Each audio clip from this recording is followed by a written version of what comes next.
porque o presidente brasileiro, ele não foi à COP26, mas ele foi para a pequena cidade de Anguillara Veneta para receber uma homenagem à cidade em que os antepassados do presidente nasceram, enfim, das origens dele, e ele foi para lá, né? Esse tipo de situação também passa uma mensagem ao mundo? Como é que a gente pode analisar essa situação aí, Vila? Olha, deixa eu só explicar quem nos acompanha. O primeiro-ministro da Itália é o Mário Draghi. Sujeito importantíssimo, importantíssimo. É só um beócio, como o Bolsonaro, que não sabe quem é o primeiro-ministro da Itália.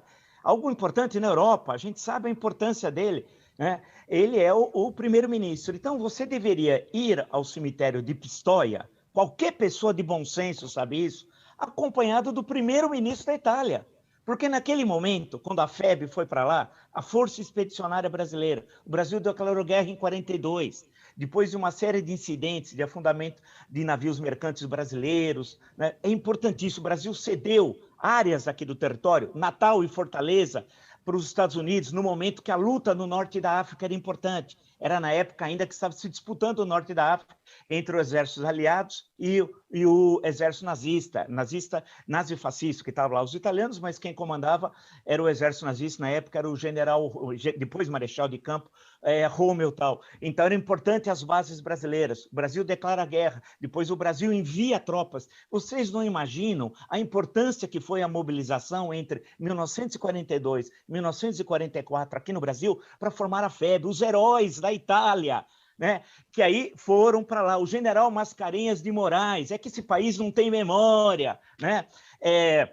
Que virou marechal pela Constituinte de 46, que é caso único na história. A Constituinte é que levou a patente de general de Mascarenhas de Moraes para marechal. Leia as disposições transitórias da Constituição de 46. Então, tudo isso tem história, vida, pessoas que morreram para defender a nossa liberdade, né, na luta contra o nazifascismo. E aí o Bolsonaro, o genocida, vai acompanhado de um fascista, que é o Salvini, a visitar o território, insisto, sagrado da democracia, dos pracinhas que lá deram a vida para que nós estivéssemos vivos. Quer dizer, é um tapa na cara do Brasil, é um tapa na cara da FEB, é um tapa na cara da história militar brasileira. E ninguém fala nada. O ministro da Defesa, o Capacho Neto, onde está o Capacho Neto nessa hora? Em silêncio. E o comandante do Exército, o Paulo Sérgio? Silêncio. E o brigadeiro da Aeronáutica? Porque a Aeronáutica teve atuação na Segunda Guerra Mundial. Ele conhece o brigadeiro Moreira Lima, por exemplo? Não conhece. Todo mundo em silêncio. Então, me desculpe o desabafo, mas é inacreditável. Que país é esse? Eu acho que eu estou no 1984, no Admirável Mundo Novo, ou no Fahrenheit 451, nos clássicos da literatura distópica. É inaceitável. Agora, o episódio da reunião da COP26, você tem 130 chefes de Estado, 130. O Brasil não está lá.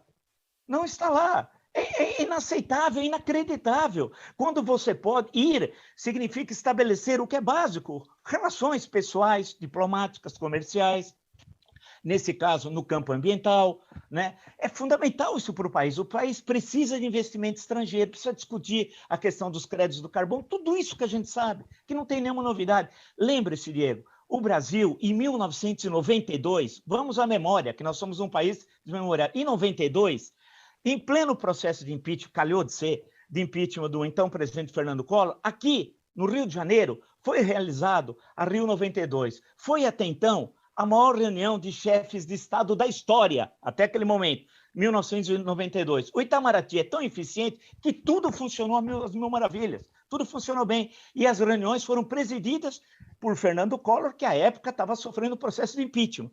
Deu tudo certo, as reuniões se realizou tal, e a partir dali se construiu uma luta mundial pela defesa do meio ambiente. Nasceu aonde? No Brasil, no Rio de Janeiro. E a partir de então o Brasil teve participação nessa discussão mundial. Agora é inaceitável o que está ocorrendo, porque isso não é prejuízo ao Bolsonaro. Essa caterva, a caterva bolsonarista, vai para a cloaca da história. Como diria Cícero, se eu falar em Cícero para o Bolsonaro, ele achar que é o meu armador. Não, Cícero, aquele da Roma republicana, né? É a cloaca. O Bolsonaro é a cloaca, os bolsonaristas é a cloaca. Isso vai sumir, mas o Brasil vai ficar.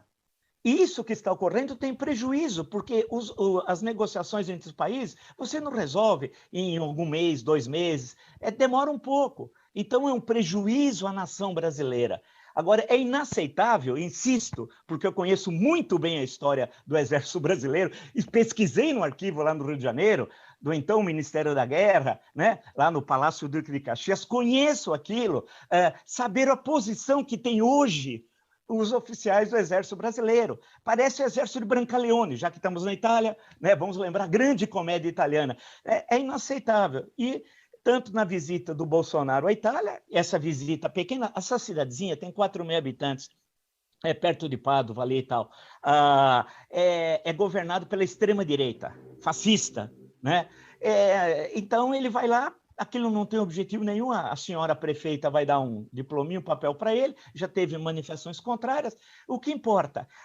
O isolamento é tão grande que o pessoal foi tirar foto lá na Fontana di Trevi, como todo turista que vai a Roma vai à Fontana di Trevi, ele nem sabia o que era a Fontana di Trevi. A ignorância é tão grande que ele tem problemas cognitivos, mas a ignorância, ele não sabia que era a Fontana di Trevi. Foram tirar, ele não foi. Então, ninguém quer saber. Como o Jamil estava dizendo, né? O Jamil era conhecido, me desculpe até dizer isso, mas o Boris Johnson conversou com o Jamil. Ô, Jamil, você está por aqui? O Boris Johnson falou com o Guterres, que é só secretário-geral da ONU, só isso. O Bolsonaro não sabia quem ele era. É isso que nós temos. Em nome de Jesus, Deus no comando, ele só fala isso. É um momento tão triste da história que eu falo assim, mas que é isso? O que aconteceu conosco, né? Mas é isso. Então, a visita à Itália, patética, a reunião do G20, patética, a COP26, o Brasil vai perder uma grande oportunidade e a vida segue. Fazer o quê, né? Nós temos um beócio e uma população que também não faz nada. Uma elite política fracassada, que nós não temos mais homens públicos, temos políticos, que é diferente, né? Uma elite política fracassada, e o país vai afundando, Diego. Infelizmente, é a triste realidade.